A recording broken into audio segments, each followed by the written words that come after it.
Ladies and gentlemen, now the moment you've all been waiting for.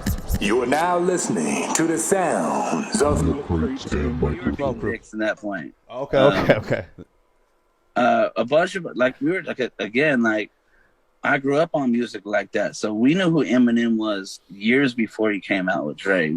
There was a guy here in Byron, California, that owned an Eminem fan site, so we always got the music early. And it was back. I don't know if you guys remember Sandbox. It was like Sandbox.com, where you could get all the Mystic Journeyman shit and all the underground hip hop shit. Before anything, it was like the only place on the internet. It was like really, really basic internet page. And we used to fuck with Eminem's music back in the day. And then we went to the Fillmore once. And if you guys ever been to the Fillmore, you know how nice it is and like how high the ceilings are and shit. Yeah. And it was just all of our friends, and we did mushrooms and shit before we went. And my boy, who was in the group with me, J Riz, he was just off in the crowd somewhere. I don't know why we weren't all standing together, but it was just all spread out. But he was just like drunk and just yelling shit at Eminem on stage for some reason. And then Eminem jumped off the stage. I think at this point he kind of got with us because Eminem was yelling shit back. But Eminem jumped off stage in the middle of all of us.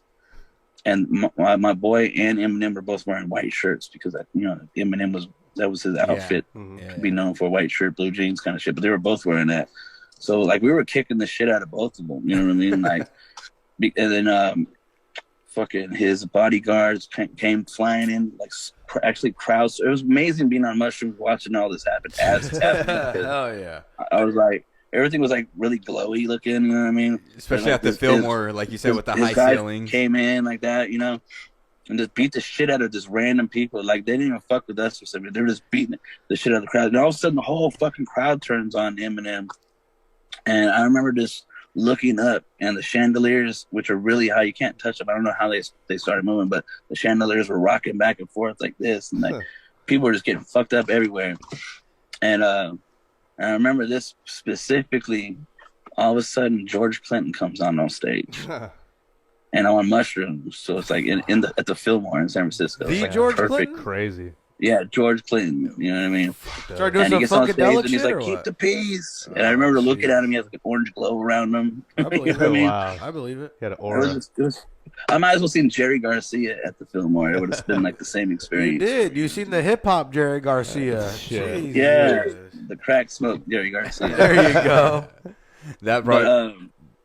But yeah, afterwards, one of our boys got fucked up really bad. Like somebody ripped his earrings out of his ears, was bleeding all over the place. His bodyguard probably punched him. I think he was helping put Eminem back on the stage, but Eminem had a big cut on his face right here.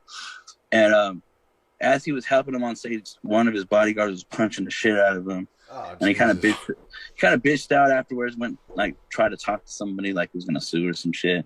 And we didn't give a fuck about any of that shit. You know what I mean? But became a bigger deal than it was. Yeah, like we had to stick around and wait for him. You know what I mean? So we're just waiting like by the merch booth, like for somebody to come out, and he's getting medical attention and shit.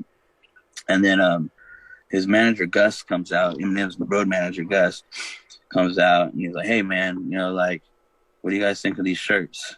And it was like the Eminem "Hi, my name is" shirts, and he gives us a copy of all of us a shirt. And he's like, "Wait a second." And Eminem and Proof come out, and he's like dapping everybody up, talking to us, and like gave us all hugs. And he didn't know like we were the guys that started all this shit. You know what I mean? But we're just like, "Holy shit, it's Eminem!" And this is before like it was like Eminem Diamond selling Eminem. It was just Eminem just put out Infinite, early days, Slim Shady, yeah. And but like we weren't there to start shit. It just happened because we're all kind of dickheads like that. You know what I mean? Just fucking around. But that's kind of what happened, man. And then I didn't notice, but DJ Vlad was in the crowd. He mentioned it in one of his shows, and he's seen the whole thing. And it was like all on the DVD blogs were talking about it, and it was just fucking like we got a buzz because like there's being talked about. We're, hey, that was us. You know what I mean? And then like we kind of wanted to get our weird credit or something. You know what I mean? And then like people started to find out about it. I always get asked about it, but we had it happen. But I was really a big fan of Eminem when it happened, so it's like for no fucking reason.